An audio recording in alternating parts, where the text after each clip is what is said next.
নমস্কার বন্ধুরা, সকলকে আমার চ্যানেলে স্বাগত। রাজ্যের সমস্ত ধরনের সরকারি কর্মচারীর পাশাপাশি সমস্ত ধরনের পেনশনার এবং ফ্যামিলি পেনশনারদের জন্য অত্যন্ত ভালো খবর একটি সামনে এসেছে। বাজেটে ঘোষিত 4% ডিয়ারনেস অ্যালাউন্স আপনারা খুব শীঘ্রই পেতে চলেছেন। এরকমই একটি খবর সামনে এসেছে। কি সেই খবরে কি বলা হয়েছে সকল কিছু আজকের ভিডিওতে বিস্তারিতভাবে আলোচনা করব। ভিডিওটি অত্যন্ত গুরুত্বপূর্ণ, তাই প্রথম থেকে শেষ পর্যন্ত অবশ্যই ধৈর্য সহকারে দেখবেন এবং ভালো লেগে থাকলে অবশ্যই একটি লাইক করবেন এবং সকলের সঙ্গে শেয়ার করবেন। আর সেই সাথে এই চ্যানেলে যদি প্রথমবার হয়ে থাকেন এই রকমের ইনফরমেটিভ ভিডিও আরও দেখার জন্য যারা এখনও পর্যন্ত চ্যানেলটিকে সাবস্ক্রাইব করেননি তারা অবশ্যই চ্যানেলটিকে সাবস্ক্রাইব করে নিতে ভুলবেন না। তাহলে চলুন আমরা বিস্তারিত জেনে নিই। দেখুন, এটি একটি নামী সংবাদপত্রের প্রতিবেদনের অংশ। এখানে হেডলাইন্স দেওয়া হয়েছে, বাজেটে ঘোষিত 4% ডিএ বাড়াতে তৎপর নবান্ন। এবার মূল প্রতিবেদনে কি বলা হয়েছে চলুন দেখে নিই।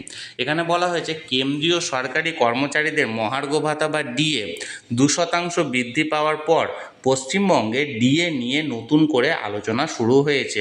এই পরিস্থিতির মধ্যে শনিবার সোনারপুরে এক জনসভা থেকে মুখ্যমন্ত্রী মমতা বন্দ্যোপাধ্যায় ঘোষণা করেন, রাজ্যের বাজেটে ঘোষিত অতিরিক্ত 4% ডিএ খুব শীঘ্রই কার্যকর করা হবে। তার এই মন্তব্যের পর প্রশাসনিক মহলে তৎপরতা বেড়েছে বলে জানা গিয়েছে।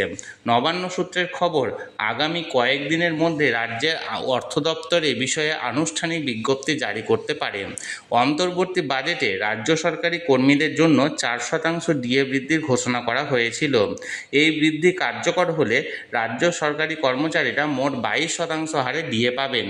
অন্যদিকে কেন্দ্রীয় সরকারি কর্মচারীদের ডিএ ইতিমধ্যে 58% থেকে বেড়ে 60% পৌঁছেছে, যা 2026 সালের জুলাই থেকে কার্যকর হওয়ার কথা। ফলে কেন্দ্র ও রাজ্যের ডিএ বৃদ্ধির ব্যবধান বেড়ে দাঁড়িয়েছে 38%, যা নিয়ে দীর্ঘদিন ধরে অসন্তোষ রয়েছে রাজ্যের কর্মচারীদের মধ্যে।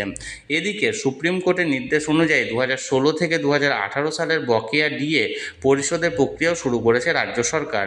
বিভিন্ন দপ্তর ও শিক্ষা প্রতিষ্ঠানে কর্মীদের এই বকেয়া দ্রুত মেটানোর চেষ্টা চলছে। একই সঙ্গে কেন্দ্রীয় স্তরেও নতুন করে দাবি উঠেছে অষ্টম পে কমিশন গঠনের। ন্যাশনাল কাউন্সিল জয়েন্ট কনসালটেটিভ মেশিনারির পক্ষ থেকে কেন্দ্রকে একটি স্মারকলিপি দেওয়া হয়েছে, যেখানে বেতন কাঠামোয় বড় পরিবর্তনের প্রস্তাব রাখা হয়েছে। সেই প্রস্তাব কার্যকর হলে ন্যূনতম বেতন 18,000 টাকা থেকে বেড়ে 69,000 টাকায় পৌঁছতে পারে। এই প্রেক্ষাপটে রাজ্যের কর্মচারীদের প্রধান প্রশ্ন, ঘোষিত ডিএ কবে থেকে কার্যকর হবে?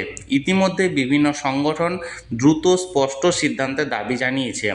এখন সবার নজর নবান্নের আনুষ্ঠানিক বিজ্ঞপ্তির দিকে, সেখানেই মিলবে চূড়ান্ত উত্তর। তাহলে বন্ধুরা, গত 5ই ফেব্রুয়ারি ভোট অন অ্যাকাউন্ট বাজেট পেশ করার সময় মাননীয় অর্থমন্ত্রী চন্দ্রিমা ভট্টাচার্য 4% হারে ডিয়ারনেস অ্যালাউন্স অতিরিক্ত ঘোষণা করেন রাজ্যের সরকারি কর্মচারী এবং পেনশনারদের জন্য, এবং যেটি লাগু হওয়ার কথা ছিল গত 1 এপ্রিল 2026 থেকে।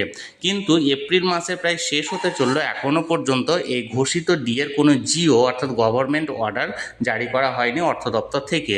এই নিয়ে রাজ্যের কর্মচারী এবং পেনশনার এবং যে সমস্ত কর্মচারী সংগঠন আছে তাদের মধ্যেও বেশ অসন্তোষ ছড়াচ্ছিল। ইতিমধ্যে কেন্দ্রীয় সরকারের তরফ থেকে 2% হারে অতিরিক্ত ডিএ ঘোষণা করা হয়েছে কেন্দ্রের কর্মচারী এবং পেনশনারদের জন্য, যার ফলে রাজ্যের কর্মচারী এবং পেনশনারদের মধ্যে অসন্তোষের মাত্রা আরও বাড়ছে। এই আবহে মাননীয় মুখ্যমন্ত্রীর এই ঘোষণা এবং পরিশেষে নবান্নের এই তৎপরতা একটি পজিটিভ ইঙ্গিত দেখাচ্ছে।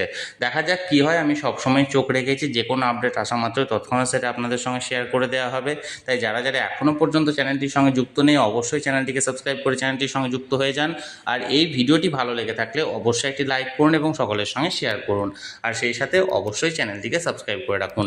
ধন্যবাদ, দেখা হচ্ছে পরের ভিডিওতে।